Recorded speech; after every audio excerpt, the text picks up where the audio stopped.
Hello, everyone. Welcome to the Carolinas Weather Group. It is Wednesday, August the 27th at 9 p.m. Getting a little bit of a late start tonight, but that's okay. This is a weekly show talking about weather in the Carolinas, and we venture out to Tennessee and Virginia and Georgia as well. So mainly like a southeastern weather discussion if you really want to be technical about it. But tonight we have a guest on that we're going to be talking about what happens when a thunderstorm or a tornado or hurricane or flood hits your house and you have all kinds of damage. We got an expert on tonight to tell you how to go about that, how to get in contact with your insurance, and how to get in contact with the different companies who can fix up your property that may have been damaged. We also have a question and answer section tonight that you are more than able and free to ask any questions, and we will direct them to our guest, and we'll go from there. So I will start off with our introductions, and I'll throw it off to my West and Daniel. So Daniel, how are you doing tonight? Doing good, Scotty. It's good to be on tonight, and just looking at what's going on here around the region here in McDowell County in the foothills, North Carolina. We're once again in a string of pretty nice weather. Have high temperatures during the days up into the 80s and some pretty cool mornings, low to mid 50s the last couple mornings. But you know, we had that wedge front that came through last weekend, and that kind of changed things for a while. And it looks like we're heading into some transition again. Maybe this coming weekend we're going to get a little bit more moisture in the air, and who knows, it may start raining again here in the southern Appalachian region. But for West North Carolina, that's everything that's going on right now. I will pass it to Joey Mosteller in Catawba County. Thank you, Daniel. Yeah, down in Catawba County, kind of the same thing. You kind of heard what Daniel said. We're looking at some heat next week, things like that. But I think we're going to have an exciting show tonight with Lance on here, and we're going to get more into what he does and who he is. One note that we need to make, we were going to have an insurance agent on with us tonight, Brad Lemons from Nationwide Insurance with the Jeff Kincaid Agency, but work got involved, and he wasn't able to make it on this evening. He got kind of tied up. So Lance, who we'll get with here in a little bit after we kind of make our rounds, should be able to handle all of our questions anyway. He's a contractor, and he's dabbled into the side of being a claims adjuster also. But with that, I guess we'll just keep working our way east. Matt, Ricky, I guess now you are both in the same location like we used to be back off a summer break. So I'll let either one of y'all jump in here as soon as you want and tell us what's going on in your area and how school's going so far this year. I think Ricky might want me to take that one since he's working. Oh, yeah, that's right. I forgot Ricky is working. And Matt, before we go any further, Matt, you have some exciting news about your summer. So let's go ahead and let everybody know where you've been all summer and what's new with you. Well, pretty much for the last 2/3 of the summer, I was over in Shelby, North Carolina, doing a firefighter academy. Got 4 different certifications in firefighter 1, 2, hazmat operations, and rapid intervention. Graduated on the 15th with all of those certifications, and so that's what I've been doing. I've been pretty busy. It's my first night back. So you're now officially a certified North Carolina firefighter, correct? Officially a North Carolina firefighter. All right. Got my black shield and everything on the department. Since I'm surprised that we have yet to set something on fire on this show, I'm glad you are finally here. Yeah, don't worry, I'll take care of it. Now moving into the weather side of it, I'm Matt Tovine. Ricky and I do UNCC or UNC Charlotte's weather, Twitter and Facebook. Been pretty quiet around here recently. Been really comfortable with temperatures around 80 degrees for the past several days, and waking up with temperatures near 60 in the morning. It's just been awesome. I mean, there's really not much to report with it. So I guess I'll kick it over to, who am I kicking it to? I'll kick it to Ricky then. Let him talk a little bit more. I'll take it for a few minutes. Yeah, I apologize. I'm not as involved as I usually am tonight. I'm working on advanced dynamics homework, advanced dynamics presentation for tomorrow, and a senior seminar presentation. So I've got a lot on my plate and a little bit of time left to do it. So we'll see how it all works out tomorrow morning. 11's my deadline. So yeah, the Charlotte area, as Matt said, has been kind of great, really, if you don't like anything going on. We haven't had any storms. It's been pretty nice and warm and comfortable. Summertime pattern returned almost as soon as we returned to school here last Monday. So, but as we go into Labor Day, I think we're going to see kind of the more typical summertime pattern come back. We'll see a few more showers and storms possibly each day, especially during the afternoon hours. You have Labor Day planned. You may see a scattered shower or storm during the afternoon as we go into Monday. But other than that, it stays hot for a few more days. So with that, I guess I'll give it back to Scotty, who can take over the rest. Ricky, before you kick it over to Scotty, I have one question for you. Uh-huh. Now that you're into the dynamics and all of that in your schooling there, give it out there. What the kid that's sitting in high school right now, he's just going into high school. Obviously, we know science is pretty important for the weather. What else does he really need to pay attention to? Well, it is science, but when most people think of science, I guess, on a general scale, they're probably not thinking as deeply as we do because, in high school, science is usually either one subject or it's kind of a combination of all of them. And when we get in the meteorology program, it's just that. I mean, we basically just handle the meteorology. But in addition to that, you need to be good at, especially calculus. That's a big one. We have to, here at UNC Charlotte, we have calculus 1, 2, and 3 involved in our program. Differential equations, which plays off the things we learned in calculus, and stats as well, which kind of also plays off a little bit as well. And physics is another big thing because we combine all those together, and when we get into advanced dynamics, you're doing differential equations and calculus 2 and 3 and trying to remember some things from physics. And, not everyone remembers all those. We don't remember all of them, but the skills that we picked up along the way do help in those classes. So like right now, I'm looking at an equation for the change of mass volume and a volume cube for trying to figure out how much air or precipitation or moisture is going to go into a certain area. And I've got partial derivatives over gravity and whole derivatives, and it's a boatload of fun. So it's not as bad as I make it out to be, though. So, in other words, kids, when your guidance counselor says, do you want to take the easy statistics class or do you want to go ahead and take calculus, you should probably choose calculus, right? Yeah, well, I mean, I would take it, but let me tell you the truth. I got here to UNC Charlotte, and I took our math exam, and I took almost calculus in high school, but somehow I started back in like beginner math, and it was slightly embarrassing. But even through the 3 years I've been here so far, I just took the other classes, and it probably actually helped me a little bit to redefine my math skills and get more practice and get into it. But once you get into calculus, it's basically a totally different thing. It's it's not your algebra. You use some of those skills, but you can figure out what one term minus another term is without needing to go through all the stuff you learned in high school. So awesome. And I'm sure that if any kid out there wants some advice on going into meteorology, they can definitely look you up on Twitter, correct? Yeah, send me a tweet at WXRJM and I'll surely respond. I actually had someone do that last week. I was talking to him about it. So. All right, Scotty, go ahead. Sorry, I cut you off there. But no, it's okay. I know that Ricky just jumped back into his school year, so.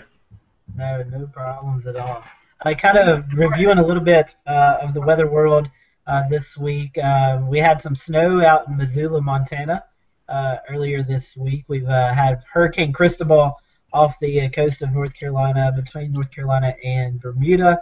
Not going to affect anyone anywhere on the East Coast, as well as the National Weather Service went down yesterday from some mysterious app from an Android device. So that was interesting. But besides that, no other major weather news.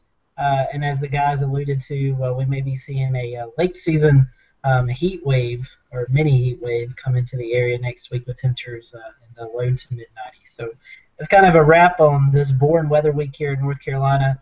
And I'm going to turn it over to Joey, who handles our interviews of our guests. He and Ricky kind of switch off. And tonight's Joey's night. So Joey, I'll let you introduce our guests and talk about the topic tonight. And it's all yours, my friend.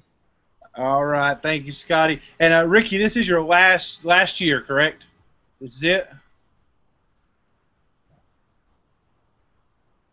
This should be it. I got This is actually my last semester taking kind of hard meteorology course. We take advanced dynamics and advanced synoptic this semester. The next semester I just take a physics course and stats, and that should be it, to be honest with you. All right, that's what I thought. And we're headed off into TV. Is that what we're gunning for, right? That's the plan for now, but there's a few backup plans hidden away in a file in case something goes wrong. So. All right.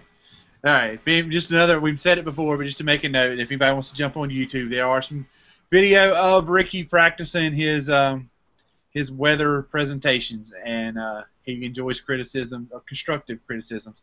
Don't let him know about how small his head is. He already knows. Anyway, on to our guest for the night. We got Lance. I'm going to try his last name. Let him correct me later. Yoxheimer, is that correct? Very good, yeah. Yoxheimer, okay. All right. So we got Lance on. He works for a company called Storm Stopper Roofing, and you guys are based out of, is that Mooresville, Statesville area? We got 2 offices, one in Mooresville, one in Statesville. All right, so I nailed that. See, I did a little bit of research, at least. But Lance actually kind of jumped on with us earlier today. He sent me a message. He was like, hey, I see you guys doing the show. I'm a contractor. I'm HAG certified, and I'll let him explain a little bit about what that is, because honestly I don't know exactly. So we'll let him explain that.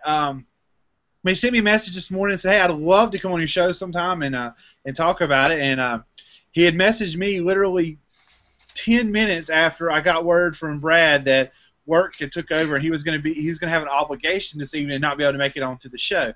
And just a little note, Brad, who was going to be on the show, me and him have been friends since preschool, like literally before kindergarten. We have been best friends ever since. So I might punch him in the throat for not making it on with us tonight, but I'll let him have a pass for the 30 years of friendship that we've had. So, but Lance happened to send me a message this morning, so I said, hey, come on, let's bring you on. It would have been good to have both of the guys on to kind of get both sides.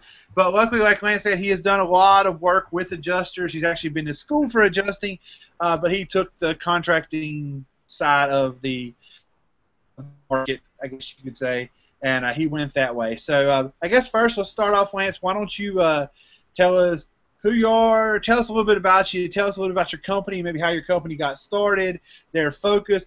Give us a sales pitch on what is so great about Storm Stopper Roofing, and obviously, in turn, what's so great about you also. Alrighty. Well, first off, my name's Lance. I'm the owner of the company. I've been in the construction industry since I've been about 14 years old, and you know, it's a real need down in the Carolinas for a roofer contractor. You know, we're in an area that hits a tremendous amount of weather with high winds and hail and things like that. So why we're called Storm Stopper Roofing is we actually install a roofing system that is weather resistant. To our roofs, our architectural roofs are rated at 130 miles an hour. We use a special starter strip that goes around the entire perimeter of the house, which keeps shingles from blowing off. We are GAF certified, which is GAF is the #1 shingle manufacturer in America, and it's U.S. based. They actually designed a low-profile shingle so it doesn't grab air, almost like a spoiler on the back of a Formula One car. It actually pushes the shingles down instead of up. The warranty is rated for 130 miles an hour. They've been tested at over 200 miles an hour before they start blowing off. So that's one of the reasons, we do a GAF to be a certified installer with them, and to do their warranty, they require a tire roofing system, which is that starter strip, which prevents blow-offs, an ice and water barrier in all valleys. So if any water, if you get a torrential downpour, that keeps that from getting in those water penetration areas. And kind of an interesting fact, I always ask my customers as a quiz, I always ask them, is a roof waterproof? And actually it's not.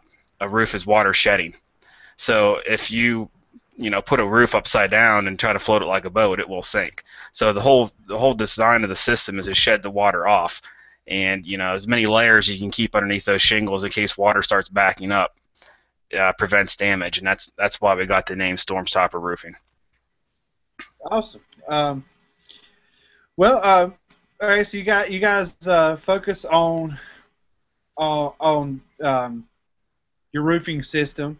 And obviously, we're going to talk a little bit about damage to roofs and things of that nature.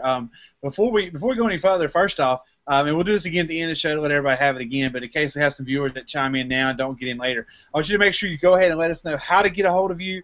Do you have a website we can go check out the system at? Are there more pictures somewhere? How do we get in touch with you if we want to get this great Storm Stopper roofing on our house? Well, you can go ahead and contact the office. The number there is 704-881-1234. The website is stormstopperroofing.com, and you also can follow us on Facebook. Kind of a cool thing we did a few weeks ago is we actually did a time-lapse video of us installing a roof. You can view it in about 2 minutes, and that just kind of gives you an idea of what we do. We protect the shrubbery and everything like that very well, tarps and everything like that. You can kind of watch the whole system going on. So kind of a cool little thing. I don't think anyone has really done that in a while with the time-lapse video. Another quick question, since we're on this subject, we'll stick with this for a little bit.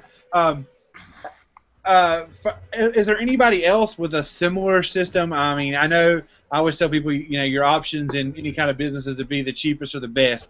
And I can already tell that you guys are probably one of the best by what you've explained with your system. But what makes your system, let's say, is there anybody else doing anything similar to your system? And let's talk about cost comparison with, a normal roof. Cost comparison, I mean, we're very competitive, especially if there is any kind of storm damage to your house. We actually match the insurance estimate on whatever, roofing you had up there previously. So, if you had a 3-tab or an architectural roof. GAF is the manufacturer we use, and there's installers out there using that same system, but there's not a lot, and the main reason is because GAF is one of the more expensive materials. So if we're matching an insurance estimate and we're using GAF product, that's money coming out of the company's product, or pocket, I should say. But they're like I said, they're American-based, they're American-owned, and they stand behind their product. So much so that Good Housekeeping has actually put their own seal of approval, which is their own warranty on the GAF shingle. So say something happens to GAF and they won't cover your roof, we can actually fall back on Good Housekeeping, and they have their own warranty and their own standard of testing to get that warranty on it. So first is the product. The second would be the installation. Our installers are fantastic. They do the same roof the right time every time. We have a little saying in the company, we do roofs 2 ways, the right way or not at all. So we don't go over rotten plywood. We don't do anything that's kind of shady that 5 years from now I'm getting a call from you. We actually have the area's longest workmanship warranty of 15 years. No one else can touch that. So to offer a workmanship warranty of 15 years and a lifetime warranty on the shingle themselves, there's no one around here in that area actually offers that combination. Right. So I mean, you said the roof basically is warranted for 15 years. I know that my car is warranted for 50,000 miles. It better not break down at 51,000 miles. So on your roof, what is a general? I mean, how long? If we got your type of roof put on our house, when would we have to look at a replacement? Well, the warranty we have is a workmanship warranty, is 15 years. The warranty on the shingles themselves is actually a lifetime warranty. And what that lifetime warranty covers, obviously there's not a roofing product out there that lasts indefinitely, but what it covers mainly is manufacturing defect. Now, manufacturing defect is something that happens during the factory that, say the granules didn't adhere to the shingle properly or something like that. That's something you won't see until about 10 years after you have the roof on. So we actually, if you ever drive by someone's house and they have these real, spots that are different colors than the rest of the roof, or there's spots on the roof that doesn't have any granules and the fiberglass mat showing, that's all manufacturer defect. So GAF will actually go out there and replace your roof, zero cost out of pocket, within that 50-year period if anything happens manufacturer defect-wise against that. So I mean there's really no one else out there. If you actually read the fine prints of the warranty, there's no one else out there that offers that. Awesome. Okay. So from your explanation, we're talking about a shingle that is, to the naked eye driving by, is similar to other shingles, correct? I mean, we're talking about the same similar materials and all of that, right? Correct. I mean, you really couldn't tell the difference between that or the competitor until you actually get up and start looking. It's kind of it's like an iPhone versus, some other smartphone that you really can't tell the difference by looking at them until you turn them on or get into the nitty gritty, Right. So that's kind of with the roofing system. They actually went and redesigned their shingle to last as long as their warranty. Their competitors went in and extended their warranty to match GAS, but didn't change their shingle. So that's a big selling point, Right. I agree with you. My next question, I know one of the big fads going around now, and I'm going to put you on the spot a little bit on this, but I know one of the big fads going around now are metal roofs. If I'm looking at a metal roof and I'm talking to you guys, tell me why I should go with you. We install metal roofing as well. We install what's called a standing seam metal roof, which they do different gauges of metal, which is typically about a 26 to 28 gauge metal. And the cost on that is pretty substantial. People are stealing parts out of junkyards of scrap metal now. That's how expensive metal is. The alternative is what's called a correlated metal roof, and that's the one that kind of looks like the waffle board, where it has the screws sticking through the roof. And that we don't actually install those because, if you look at, I tell everyone, look at your roof like a hull of a boat. Would you want, 15,000 screws in the hull of the boat being protected by a 5-cent washer? Right. So that's what's happening. The Carolina sun we get is pretty much, look how many cloudy days we have. Very few. We have direct sunlight on that roof for most of the day, and the rubber washer, the neoprene washer, starts failing. And that's something most metal roof people don't tell you. They're gonna have to get up there and replace those fasteners about every 5 to 10 years. So most people don't do that. The fastener fails, and then they have 20, 30 leaks in their house. So again, like I said earlier about business, you can either be the cheapest or the best. And obviously, right. So obviously the other ones are the cheapest, and you probably don't want that protecting your head. And again, I don't want to put you too much on the spot on this thing because I know how business kind of works. But in general, give me an average size house, and what kind of money are you talking to get, say, your roof put on versus a lower quality product? I mean, what kind of what kind of total cost are we talking about on a general roof? Now, and I know that roofs there's a wide range, but let's just talk something general. It's not really that much more. You're looking maybe at a 15 to 20% difference to get us to put on the roof. And all that just goes back to, we replace all rotten wood. We use the right materials. We use the right amount of nails in the shingle. When these roofers, we call them Joes in the truck, pull up and they give you some, price that's $500 to $1,000 less than what we're quoting, you don't know what you're getting. We've got on roofs where they haven't used felt or tar paper. They've put 2 or 3 nails in a shingle. So, if anything, we get materials cheaper than everyone else because the amount of volume we do. They have to be cutting a corner somewhere. And you don't want a company that goes in there and makes no money on a job, because in 2 years from now, if you do have a problem, you want to be able to call them and get it resolved. You call Joe in a truck, his prepay phone's probably shut off because he doesn't have money for the week. So right. And I'm completely with you. And anybody who's listening, I've been in sales my whole life, and I will tell you, hands down, I've seen it in every business. Don't fork out the extra money if you're getting the value in what you're buying. And I can already tell you from your explanation of the roof that your guys' company is probably the best way to go. It might cost you a little bit more now, but it'll probably save you a lot more in the long run.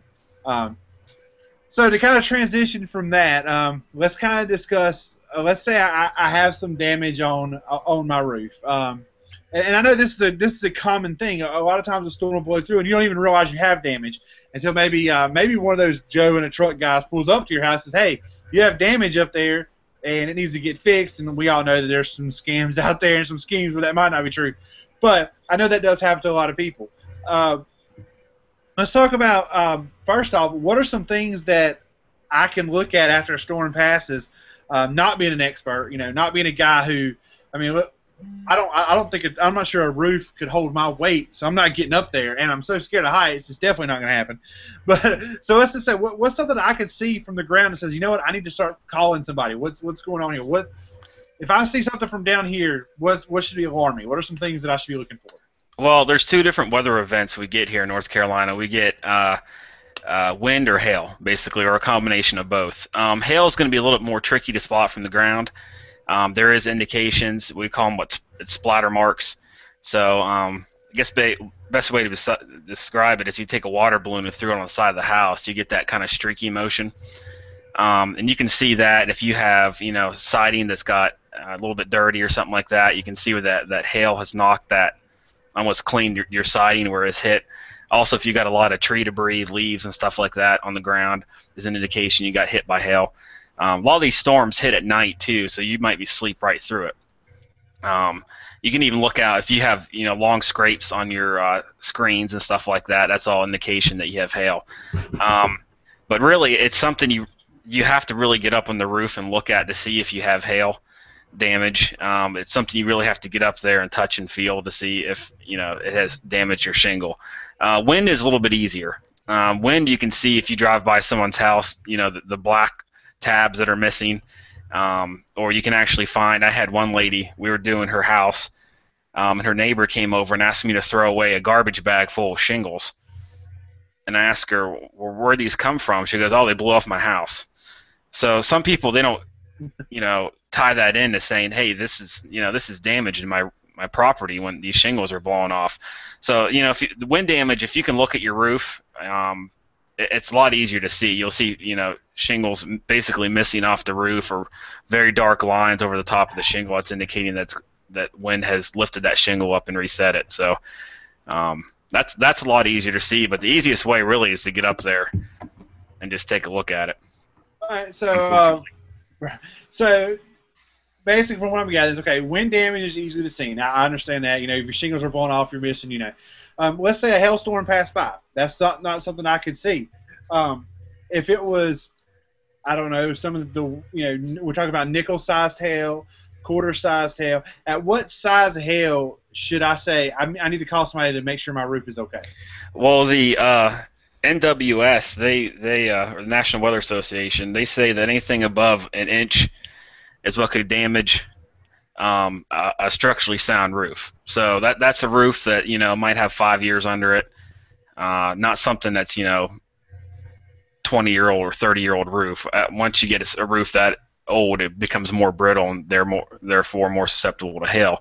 But I've seen 3/4 inch hail hurt a shingle, but it's usually about the 1 inch or the quarter size mark is when it starts hurting it. All right, so if we do have a hailstorm that comes through and we're up at, say, 3/4 or an inch size hail, would you say the best idea is to go ahead and call somebody, an expert, to come out and check your roof, no matter what? I mean, if we have a hailstorm that was approaching that range, we should definitely get on the phone. Is that what you're saying? Yeah, I mean, I would definitely call someone who's certified. A lot of times, I mean, you'll get a roofer once in a while that will knock on your door that is Hague certified and factory trained. I know if there's a bad weather event, we drive by someone's house and they're missing 50 shingles, we'll probably stop in and knock on the door and say, have you had anyone look at that? But the most important thing is getting someone who's actually certified. That's where we're starting to get into the Hague, which is a roofing engineering course you can take that knows what they're looking at. Because what happens sometimes, you get these people who don't know what they're looking for, and a blister is where a shingle gets so hot the asphalt actually bubbles, and that looks similar to a hail hit. So your adjuster's trained to look for that. He's going to come up on the roof, see that you don't have any hail damage, deny the claim, and a denial sometimes is worse than an actual approval. So if you're going to call the claim in, you want to make sure you got a fighting chance at getting it approved. There's going to kind of go against your record sometimes. Yeah, you definitely don't want a black eye. I'm with you there. All right, well, we talked about you're calling getting into the insurance side of this. Let's talk about the insurance. We call it the insurance adjuster. He comes out. He looks at it. Let's say we do have hail damage or wind damage or whatever. What would be the next process? I mean, what happens from there? What would be an ideal customer? Obviously, have you do the work. But would it be a good idea for a customer to shop around prices? I mean, tell me from a customer, take your business side out of it. From a customer, what would be the ideal situation for you to do next? What would be your next step? I mean, honestly, if I was a customer, I'd recommend getting on Angie's List or something like that to find a good roofing contractor that's got high reviews. That's one thing we're very proud of. We're actually the highest reviewed roofer on Angie's List in the area right now, because you want to get someone you can trust. This industry is full of crooks. You're going to see all the time on the news about a roofer or a contractor stealing money, and it's kind of sad, and it puts a blemish on the industry, but it's still something you need to do your due diligence and research what contractor you're looking at. After the claim's approved, the insurance company will give you an estimate. Now, the estimate will be what's called the actual cash value of your roof, which is basically if you bought a car that's 5 years old, the actual cash value is what it's worth now, 5 years after you bought it. After the work is completed, the insurance company will give you a second check, and that's called your depreciation. And that amount basically makes up the difference between the actual cash value and what you paid new for the truck. So it's the same with the roof. That allows you to get the most amount, the full amount of money on the roof, so you can get it replaced. When it comes to shopping around, the insurance company, they know what it costs to replace a roof and do it the right way. So people kind of sometimes go in this situation looking to pocket money, put money in their account, and that's actually technically a gray area or even insurance fraud by how you look at it. After the job is complete, we have to set a letter of completion in with what we charge the customer. So if the insurance company paid $8,000 for the roof and you charge the customer $7,000, the insurance company is going to pay $7,000. They're not going to let the customer keep the extra $1,000.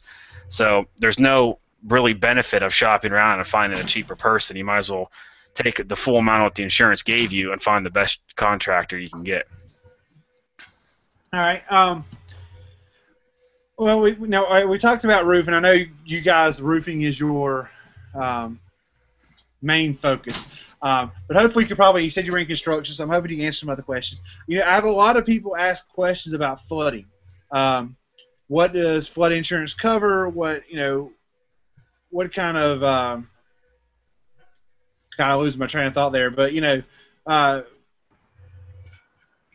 know from my experience that we had a house where we had a storm drain basically clogged up, backed up into the house, actually backed sewage into the house. That was not covered under homeowners insurance. You had to have flood insurance to cover that. Even though we were not a flood zone, it was an area that never floods. We're on a hill, but a storm drain backed up.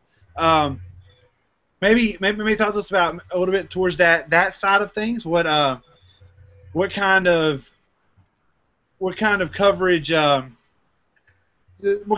a person need, and maybe what steps you take when it comes to flooding? What's different between that and roofing?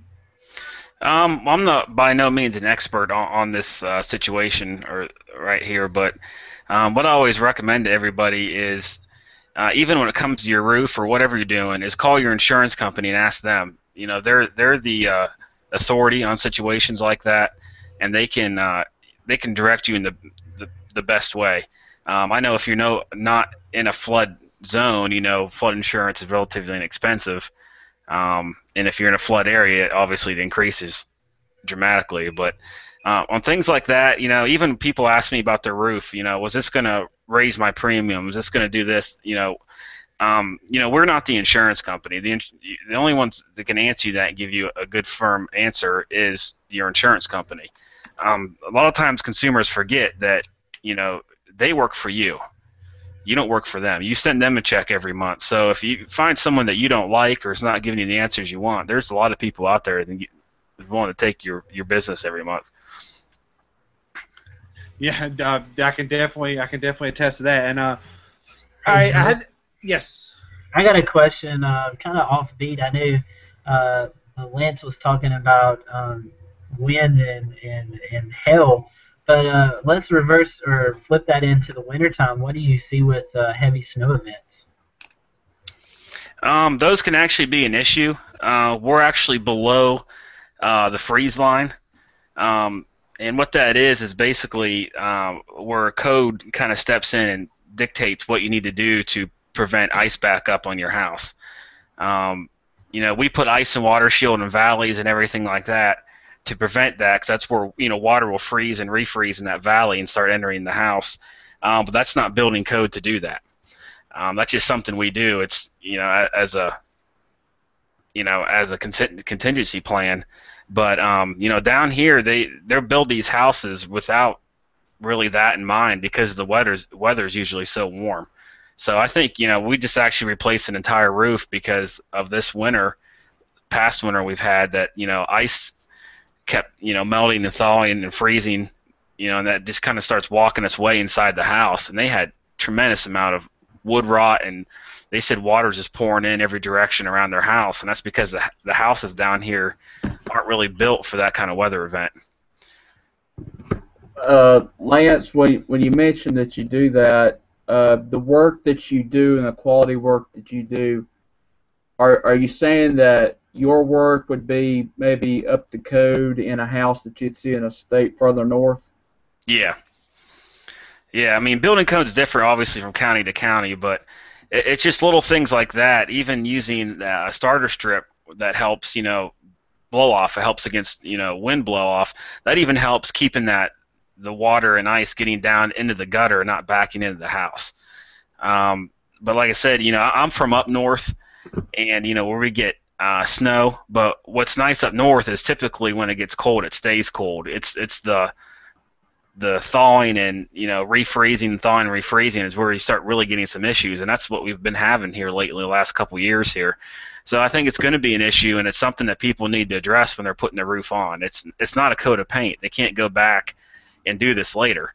You got one shot to do it right. So that's why I always urge people, spend a little bit extra money so you don't have to worry about it again. This is your house. It's probably the biggest investment that you have. So don't skimp on the most important part of it, which is the roof. Since you're based in the Mooresville area, I'm sure you probably have a lot of products that you've worked on, like the Lake Norman area. Is there anything like being around a big lake like that's different that you might see with your products as far as the wear and tear over time? Yeah, we do a lot of work in the lake area, and the main reason is that there's nothing to slow down the wind. When it's coming off that lake, there's no tree breaks or natural obstacles for the wind to go around to slow it down. So you have, extremely high winds on a daily basis. A lot of people don't have trees around their house, which in a hail event will protect your house quite a bit. So it's kind of amazing. You go to a house, a $2 million house that's 5 years old, and it looks like someone just beat it to death up on the roof, because it has no natural elements to slow down any of those forces. You can buy a shingle that's called an IR, or impact resistant shingle, that's actually made up of rubber, and they test those with a steel ball. They drop them on from certain heights, and what that does, the hail will bounce off of it opposed to driving into the shingle. But most people in that area, they like doing something that looks good, so they'll do clay tile or cedar shake or something like that, which isn't super, depending on what product you get. Some of those are very weather resistant, some of those aren't. Some of those just look good. So we do see a lot more damage around the lake area. Well, since you mentioned that using different types, is there like a different standard and code between somebody that's got a lakeside house and somebody that's 10 miles away from the lake? To the best of my knowledge, no. I haven't really come across anything on that. Most people on the lake anyways, they're more concerned about how their house looks rather than how it, weathers a storm. So I haven't really come across anything like that code-wise, though. Be a good idea to have it, but I haven't seen it. All right. Quick question that I have. Well, first I'm going to ask you this, and I don't know if you can answer this. This was a question that would have worked well with our agent, but I'm she wanted me to ask. I'll propose to you, and maybe you know the answer to it. She had someone who has renter's insurance. Let's say their house, so, they get a break in a tree falls in the house, knocks a big hole in the house, damages some of their inside material, something to that effect. How well is that covered? Do you have any idea on that one? Stuff like that is considered an act of God. I wouldn't be sure. I imagine there's probably some kind of coverage you could get. It's just kind of like anything, even with car insurance. The more you pay, the more coverage you get. I know I've never seen a renter insurance that covers anything outside of the house. So, I had a friend of mine who rents a house. We're in a very bad hailstorm. They asked, what could I do? Well, nothing really, because it's renter's insurance. The homeowner who you rent the house from should have its own individual policy on the outside of the house, and that would be who to contact. Right. Go ahead. Well, I was just gonna say, you do a lot with weather, but how do you guys deal with the weather as you're out working from day to day? I mean, what is your protocol for hot days, cold days, thunderstorms, stuff like that? Could you maybe go a little bit through that? Well, hot days and stuff like that, it's you never see a roofer in shorts and short sleeves. It's always long sleeve, long shirt, because that sun will bake you alive out there. And it's very, very crucial. We'll stop and we'll hydrate, on the money, because if you're 2 stories up, you can't afford to be dizzy. Especially this summer with there's a 30, 40, 50% chance of rain nearly every day for the last 2 months. We'll have tarps on standby, and we'll do what's called drying a roof as quick as we can. That means we tear off the roof and we get tar paper up on it. So if it does rain, that tar paper does have water shedding ability, so it can get the water off the house. If it's a high rain chance for the next 2 weeks, we'll have a tarp ready to go. We can tarp it in under 2 minutes, just about any house. So it's just kind of them things. It's kind of a day-to-day. A lot of times it's a game day decision on if we're going to even do the project or not. So we tell customers that, hey, you're going to have to bear with us. There's nothing we can do about the weather. It's not worth risking it. Have your house tore open in a downpour, Right. Hey, continue on that. In the wintertime, I mean, do you guys have a problem if, let's say, the temperature doesn't get above 40 degrees for a high of 45? Do you have a problem and say, look, we can't do it? Or can you pretty much go at any temperature that's, normal for this part of the country? Yeah, typically it'll be cold in the morning and, start warming up in, the 40s and 50s. We can install that, but, we look very closely what the manufacturer recommends. If they recommend, you can install this, this shingle from 40 to, 100 degrees, and that's what we'll do. If they don't recommend it, then we won't do it, because, if you get a shingle that's too cold, it's like trying to work with a piece of wood. It won't bend or flex or anything like that. You can't peel them apart. So, on the other hand, if it's too hot, it makes them hard to difficult as well, because they get so soft. You have to be very, very careful on how you handle them, or you actually damage the shingle while you're installing it. And we see a lot of that down here from guys just going as fast as they can. It's actually classified as mechanical damage. So it's unintentional damage done by the roofer or the inspector or whoever got up there. We wear a special boot called Cougar Paws that doesn't damage the roof while you're walking on it. A lot of people don't use that. If it's not a steep roof, they'll leave their tennis shoes on and they're tearing up the person's roof while they're walking on it. So little things like that, you gotta watch while you're installing. All right. My next question. We've talked a little bit about maintenance of your workers, but let's talk about maintenance. For the homeowner. What are some good tips, some things they can do to make their roof last longer? I'll let you take it from there. I would say overall ventilation. A lot of people don't understand that your attic space is its own environment and it needs to be ventilated just like your house does. I think it's, if I remember correctly, the average person per person in a house makes almost 1.5 gallons of water vapor. So where does that go? and that goes straight up into your attic. And then where does it go? Well, it needs to go outside. And if you don't have proper attic ventilation, all that moisture will stay inside the house, and that will cause blistering. A lot of times the heat can't escape, and that will, probably it will make your shingles wear almost twice as fast. They'll literally bake themselves to death on the roof. So, that's one thing. We're certified in attic ventilation as well. A lot of contractors, they can build houses all day. They don't understand the fundamentals of ventilation. It's basic thermodynamics. You want the cold air being sucked in from the bottom, hot air going up top. Well, a contractor will put ridge vent. They'll put dormer vents. They'll put electric vents, box vents. The more is the better. And it's like putting holes in a garden hose. You want that, in and out motion. You don't want anything else interfering with that. So if you don't have your attic ventilated very well, you're going to be paying more for heating and cooling. You're going to be, shortening the length of your shingles. You can even develop a mold and mildew problem because of it. All right. Does somebody else have a question? Anybody else? No? All right. Well, I guess my other question. You talk about ventilation. We went with that. Is there anything? Anything else? I don't know a lot about keeping up with the roof. So, is there anything else?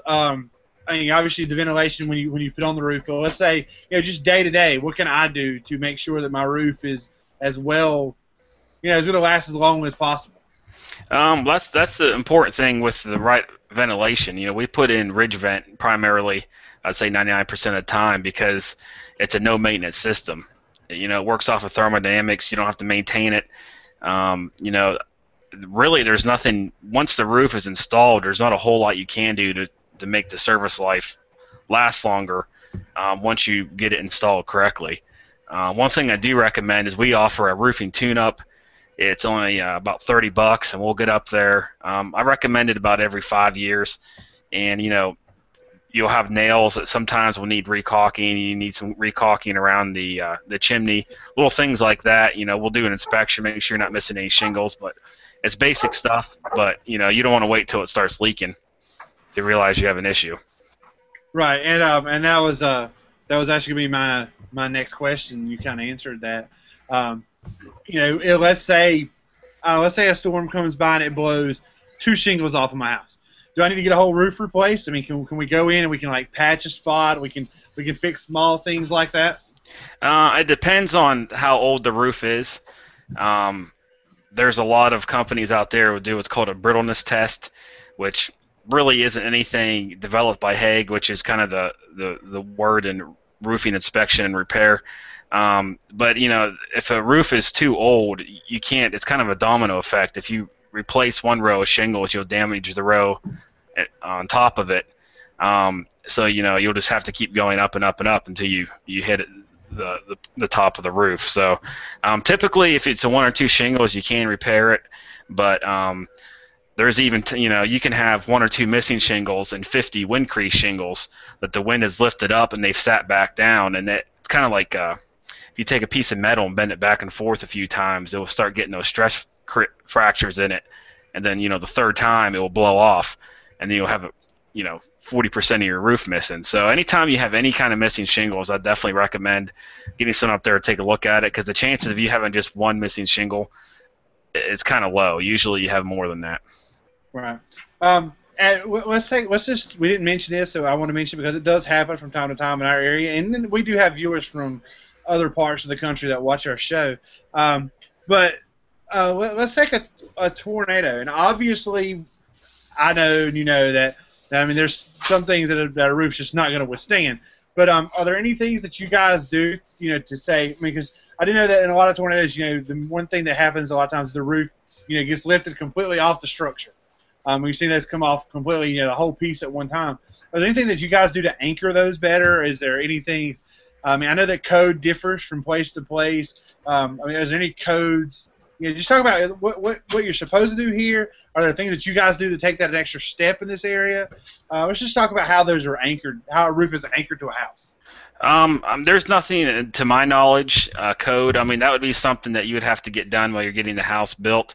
I know in areas like in Florida and stuff, there's what's called hurricane ties. They tie the roof down with that, but I know one of the major reasons why a roof blows off is because the compression in the house changes when a door blows open or windows start breaking. The the wind has nowhere to go, but it kind of explodes basically internally and blows the roof off. But there's nothing that we can really do besides the things we already talked about by making your house more wind resistant, without actually getting in there, doing some structural engineering and almost redesigning your roof so that it stays on during a weather event like that. All right. Well, Lance, we're getting close to our wrap-up time, so I want to. Hey, Joey, I want to ask Yes. one more thing. Oh, go we ahead. followed up, and it's big in this part of the country. Lance, do you ever have problem with lightning strikes on a house? A little bit. We've looked at a few. Another big myth is that a metal roof will increase your chances of getting struck by lightning. They've done studies on that and everything, and that's not true. I guess the main thing what I've seen in areas that people cut down all the trees around their house and they're just the tallest point in the area, so that does I've seen several lightning strikes. Most of the time they hit next to the house and blow out electronics and things like that, but I've seen a few that's hit the roof and it just looks like a bomb went off. So that does happen occasionally, but it's not something I would say I'd sit around and worry about during a storm event. Awesome. Anybody else have any questions as we get ready to wrap up? Anybody? I'm good. All right. Well, Lance, we're getting close to our time, so I want to make sure I give you another chance to give a little bit of a spiel about who you are, what where to get in touch with you, and then maybe give us a quick couple of minutes again on why we should choose your company over Joe the truck that just rolled by. In fact, last week, the guy stopped by and handed me a flyer to let me know that I needed a roof and he was going to cover it. So let me know what makes you great again and how to get in touch with you. All right. Once again, the company name is Storm Stopper Roofing. You can reach us online at stormstopperroofing.com under the contact tab. Follow us on Facebook at Storm Stopper Roofing at Facebook. You call the office at 704-881-1234. We are the area's top-rated roofer on Angie's List. We have the longest labor warranty, and we do offer a lifetime roofing system because we're GEF certified. We're also Hague certified. We are shingle vent certified, which is attic ventilation, Certainteed certified.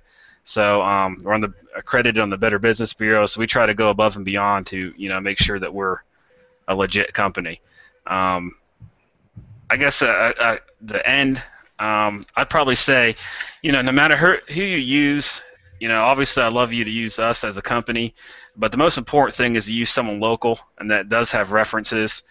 Insurance, general liability. Here's a big thing that a lot of people do not know, that general liability does not cover roofing. You actually have to get a separate clause for roofing, which is, I could buy a Corvette for what I pay for that insurance every single month. So it's a lot more expensive. What kind of warranty they offer? Do they have any complaints against them? And the best, kind of the marrow of a company is how do they handle complaints? If there is an issue, how do they handle it? Are they in Angie's List, Better Business Bureau?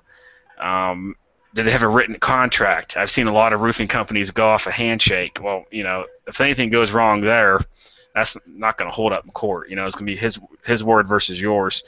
And are they factory certified? In the top brands, GAF, Certainteed, Owens Corning, and things like that. So those are all things to look for in a roofer. Obviously, I'd love for you to use us, but no matter who you choose, make sure it's someone local. Do not use someone from out of state. That's I cannot stress that enough. And feel free to give us a call. We do free inspections if you want to just have us take a look and see if you have any storm damage. And we do offer that roofing tune-up as well. Yeah, that was my next question. Was how do you do estimates and inspections? So you guys do free inspections, free estimates, right? Yes, sir. All right, that's awesome, Lance. We definitely thank you, and you're welcome to hang on here with us till after the show.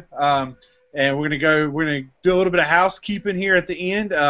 We want to make sure we take a moment to tell us about our exciting September that we have coming up. I think Daniel, you're gonna handle that. Yeah, I'll handle it.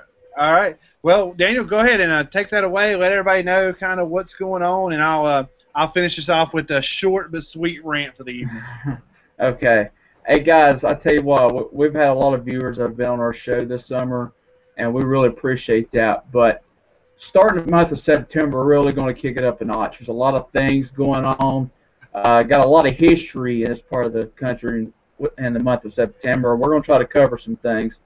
Next week, on September the 3rd, we're entering the peak of the hurricane season, so we're going to dedicate next week's show to talking about the hurricane season. If you've been following the weather this week, we've had crystal ball, we've had a little bit of disturbed weather in the Gulf of Mexico. We got computer models that are depicting potentially something in the next week or two. So we're getting to that time of the year. As of right now, we got Tim Buckley from WFMY in Greensboro. He's going to be joining us next week as of now, and we're going to be talking about the peak of the hurricane season. We're going to, might have some more guests to go along with that show. But that's going to kick off a really busy month for us. On the 10th, we're going to talk about weather and your health. We're going to have some people from the health profession. They'll be on our show, and we'll talk about how the weather, in this part of the country, how it varies so much and how it affects you health-wise, whether it be in the summer or in the winter or in the fall or spring. So that'll be another good episode.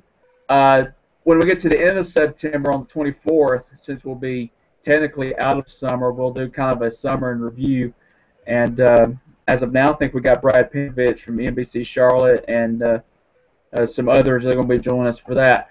But the big event, and I think it's a big event for this part of the country, for those who don't know, this month, coming month, September, is the 25th anniversary of Hurricane Hugo. And that's a big event in the memories of a lot of people in this part of the country. Excuse me, people along the Gulf Coast, they think about Katrina, they think about Camille.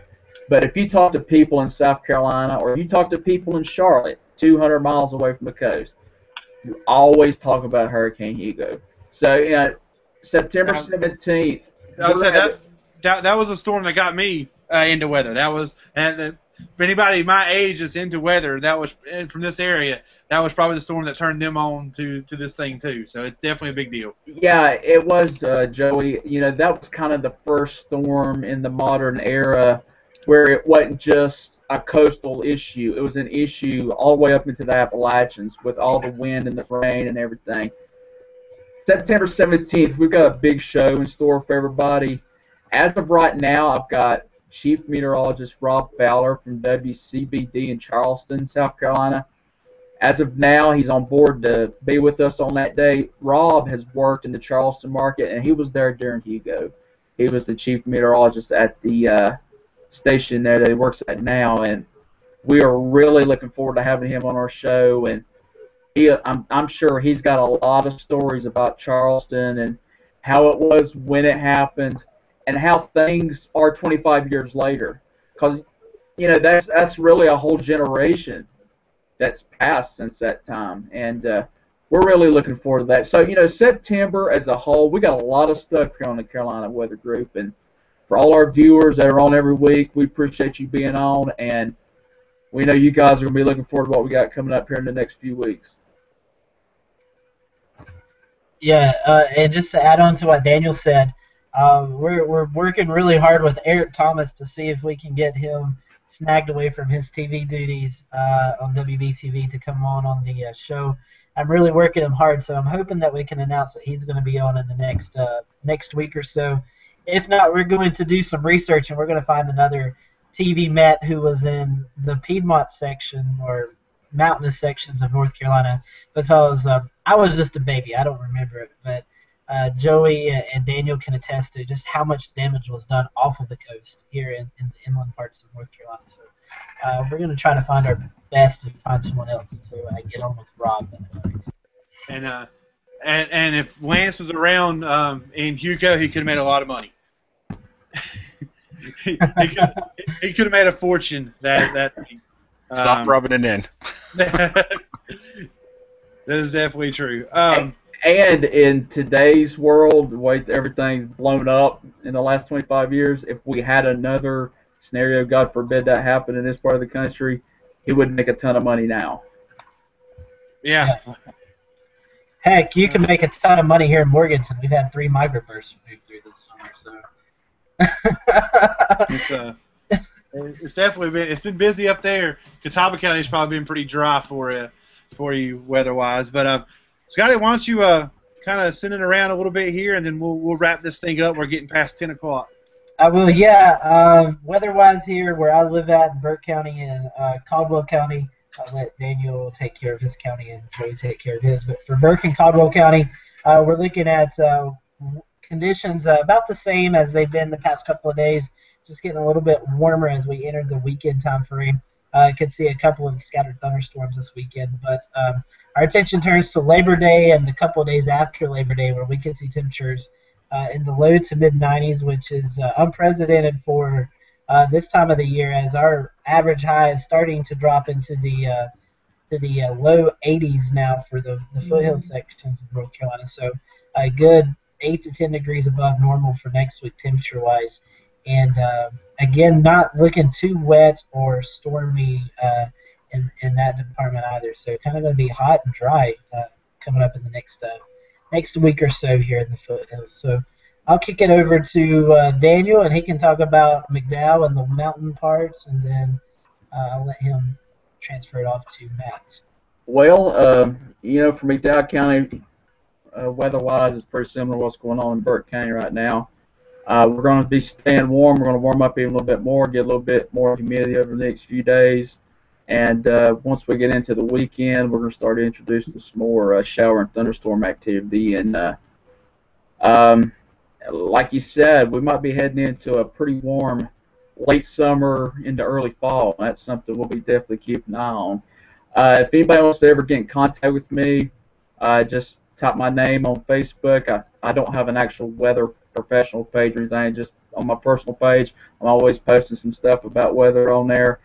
SoApps1979 on Twitter, and you can always email me, marioncwx@gmail.com. That's how you can get a hold of me, and of course, when it's active on the McDowell weather site, I'm usually there keeping on everything. I will kick it to Matt, and he tells us what's going on in Queen City. Yeah, they've pretty much hit it. It's going to be relatively the same over the next few days as it has been here in Charlotte. Just start feeling the humidity and temperatures rise up near 90 degrees. Going into the weekend, late into the weekend especially, we could see a few more scattered showers or storms start to pop up as the heat begins to increase going the next week. So just keep that in mind as you have Labor Day plans. But for the most part, the heat's the big story. They've hit on it. I'm not going to beat it to death. You can follow us at You can follow us on Twitter at UNCC Weather. Same thing on Facebook, UNCC Weather. I'm on Twitter myself. My personal page is at Firefighter Toad. You'll see fire news as well as weather news from me. Just those are my two passions. So you'll see both. But feel free to follow us or give us a like on Facebook, and I'll kick it over to Joey. All right. Thank you guys for another great show. Get into a quick rant. I'm over trying to get my screen share to work tonight, but for some reason I click, but nothing happens. So hopefully you guys have seen what I'm going to talk about. There's a picture that's been roaming around. It actually goes for tonight. I know some of you guys have seen it, where there's a story that there's going to be 2 moons in the sky, but one moon is not an actual moon. It's the planet Mars. The funny part is it says, no one on this earth alive today has ever seen this, and they've got a picture of them. And I'm like, there's a picture of them. Hello? I mean, who took the picture? Nobody. It was a colored picture. It wasn't even an old picture. It was a colored picture. It was right there. I mean, who took the picture? Nobody was allowed to see it. And it's just another thing. Another one of those classic cases of people just don't use common sense with social media. We see it again. You see these outrageous forecasts, and then you see somebody posting a picture of 2 moons in the sky, and think that it's going to really happen. And I can't believe how many people are probably outside right now waiting for this to occur at 12:30 tonight. But yeah, there's Scotty got the picture up for me. There you guys can see it. It's right there showing the two moons in the sky. Guys, use common sense. Good Lord, if nobody's ever seen it, where'd the picture come from? Let's just try to figure this out a little bit better. And just for reference, if Mars ever got that close to Earth, we'd all be dead. Okay. Yes. It's kind of pointless anyway. But that's my rant for the evening, Scotty. Why don't you wrap it up, and we'll take this thing home, and we'll go to the house. Yeah, most definitely. Lance, thank you for joining us tonight. A great discussion with you. And as the fall season comes more into focus, that means severe weather season comes more into focus. So I'm afraid Lance may not be done with his busy days yet as we enter the fall severe weather season. Next week on our show, like Daniel said, we are entering the peak season of hurricane season. So Tim Buckley is definitely going to be on. I know that Daniel's reached out to a couple of meteorologists, so have I. So we'll definitely have someone else on besides Tim. But join us as we kind of talk about the peak time of hurricane season.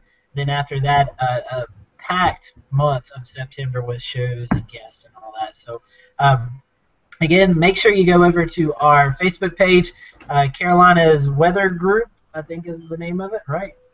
That is? Right. Carolina's Weather Group. Yeah. Make sure you like us on Facebook. We post throughout that every day, honestly. We put something up there. I know today we have an article from Brad Panovich. Yesterday we had one from Chris Michaels about the almanac and how it works and stuff like that. So we're always interacting and engaging on that Facebook site, as well as our public chat group. Is that what you would call it, Joey? Yeah. The Carolina Weather Group, the actual Facebook group where everybody can jump in and interact with each other, and all your favorite meteorologists from the local area are all in that group. So if you ever have a question, it's a great place to jump in, and we are lucky to have the guys that we have in our area anyway. Not only us in general, we're always there to answer questions or anything, but we also have, Brad's always in there, and Chris Michaels, Chris Justice, all those guys are all involved, Grant Gilmore. All those guys there. It's a great place to jump in and bring up a topic, discuss it. You have questions, they're there to answer. So it's a good place to go look it up. It's just the Carolina WX group, the actual group. Join the group and get in there and discuss the weather topics with us. Yeah, we interact on that page every day, it seems like, and on our Carolina's Weather Group Facebook page as well. So make sure you check those outlets out. And again, thank you for joining us tonight. We'll be back on the air next Wednesday night at 8 p.m. with the peak hurricane season show. I'm Scotty Powell with Burke Weather, and for everyone else, thank you for watching this tonight. Oh, before we go, I promised we had the guys from the Ham Network, and they're having their big Ham Fest in Shelby this weekend. I promised them guys that we would get a mention in. They're all down there. The Piedmont Spotters group and the Carolina or the Charlotte area Skywarn. All of those groups, everybody, they're all going to be in Shelby, and they wanted me to make sure I mentioned that to all of our viewers that enjoyed that. So they're definitely there. And another quick thing, we talked about September. Scotty, don't we have a couple of dates in October already booked too? Yeah, we do. October the 8th, we have How to Make a Forecast with Grant Gilmore from WFMY and Chris Justice from WYFF. October 15th, I know Daniel was talking about the hurricane show with Hurricane Hugo. October 15th is going to be a fantastic show as well, as we have social science of weather. This is a big thing that's been a big topic among the meteorologist world.